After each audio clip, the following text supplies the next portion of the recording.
দীর্ঘ 6 দিন পর তালা খুলল 1 নম্বর কলাছড়ি পঞ্চায়েতে শর্ত উন্নয়ন কমিটি গঠন, কিন্তু মণ্ডল সভাপতি এই উন্নয়ন কমিটি তত্ত্ব মানতে নারাজ। তবে উন্নয়ন কমিটি তত্ত্বর সম্ভাবনা ভবিষ্যতের গর্ভে জিইয়ে রাখলেন তিনি।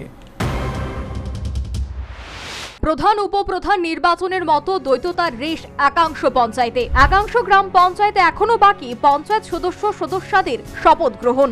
এই চিত্র ধরা পড়েছে দুর্গাচমনি ব্লকের 1 নম্বর কলাছড়ি পঞ্চায়েতে। উন্নয়ন কমিটি গঠন করে ড্যামেজ কন্ট্রোলের চেষ্টা শাসক দলের। পঞ্চায়েত নির্বাচন অনুষ্ঠিত হবার পর গত 12 আগস্ট ফলাফল প্রকাশিত।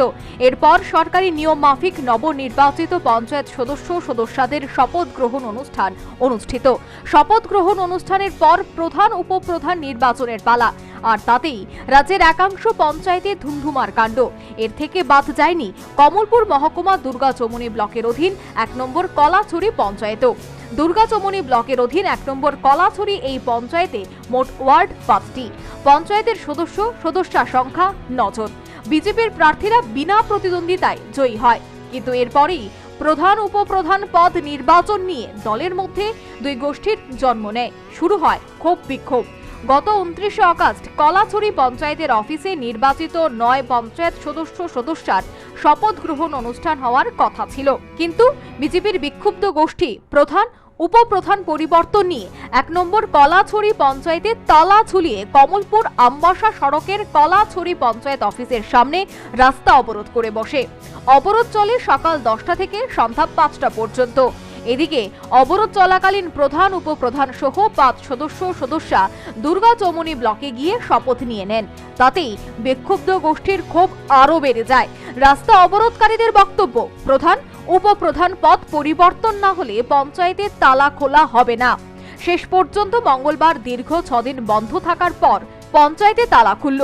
পঞ্চায়েতে যাতে কোনো গন্ডগোল না বাঁধে তার জন্য কমলপুর থানায় পুলিশ বাহিনী ছুটে যায়। পরে প্রধান দ্রৌপদী মালাকার এবং উপপ্রধান নিবাস দাসকে সামনে রেখে 11 জনের পঞ্চায়েত উন্নয়ন কমিটি গঠন করে বিধায়ক মনোজ কান্তি দেবের সিল এবং স্বাক্ষরিত কাগজ পঞ্চায়েত সচিবের উদ্দেশ্যে জিআরএস কর্মী বাবুল দত্তের নিকট জমা দেওয়া হয়।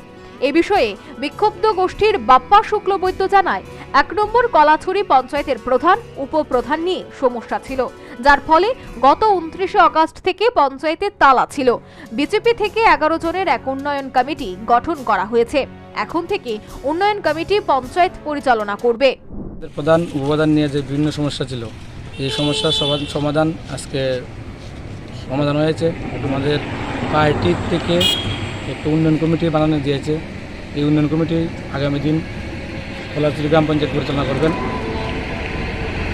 আচ্ছা, কতজনের কমিটি? 11 জনের কমিটি। আচ্ছা, কিন্তু মণ্ডল সভাপতি প্রশান্ত সিনহা এই উন্নয়ন কমিটি তত্ত্ব মানতে নারাজ। তবে পর মুহূর্তে উন্নয়ন কমিটির তত্ত্ব সম্ভাবনা ভবিষ্যতের গর্ভে জিয়ে রাখলেন তিনি। অ্যাকচুয়ালি উন্নয়ন কমিটি বলে পার্টি থেকে এখনো কোনো কিছু আমরা করিনি। এরকম কিছু হয়নি পার্টি থেকে, এরকম উন্নয়ন কমিটি করার জন্য কোনো অর্ডার আমি পাইনি এখনো। আচ্ছা, উন্নয়ন কমিটি সিস্টেম তো এখনো চালু হয়নি।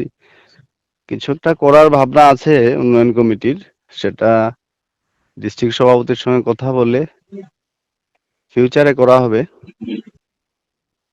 যদি প্রয়োজন পড়ে আর কি।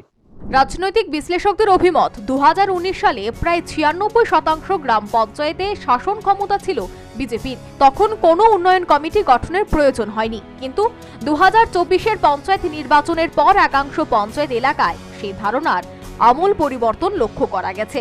ক্ষোভে বিক্ষোভে গোষ্ঠী কোন্দলে একাকার শাসক দলের একাংশ। প্রধান উপপ্রধান নির্বাচন নিয়ে তো রীতিমতো ধুমধুমার কাণ্ড।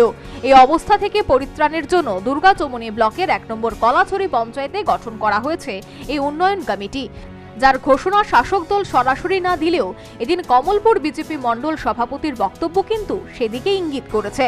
প্রসঙ্গত উল্লেখ্য, 1988 সালে রাজ্যের বামেদের ক্ষমতা থেকে হাটিয়ে রাজ্য ক্ষমতা দখল করেছিল কংগ্রেসের TUJS জোট। আর ক্ষমতায় আসার 1 বছরের মাথায় রাজ্যের নির্বাচিত পঞ্চায়েতগুলিকে ভেঙে দিয়েছিল তদানীন্তন সরকার। এরপর এই সরকারের আমলে আর পঞ্চায়েত নির্বাচন অনুষ্ঠিত হয়নি। পঞ্চায়েতগুলি পরিচালনার জন্য তদানীন্তন কংগ্রেস DUJS সরকার নির্বাচিত পঞ্চায়েতের পরিবর্তে উন্নয়ন কমিটি গঠন করেছিল। আর সেই উন্নয়ন কমিটির তিক্ত ইতিহাস যত কম বলা যায় ততই ভালো। এর নিরিখে নিন্দুকেরা বর্তমান সরকারের আমলে পঞ্চায়েত নির্বাচন অনুষ্ঠিত হবার পরও কি উন্নয়ন কমিটি গঠন করলো, তাতে চুন খেয়ে মুখ পুড়ে দই দেখলেও যে অনেকেই ভয় পায় সেই গল্পের মিল খুঁজে বেড়াচ্ছে। Bureau report, news vanguard.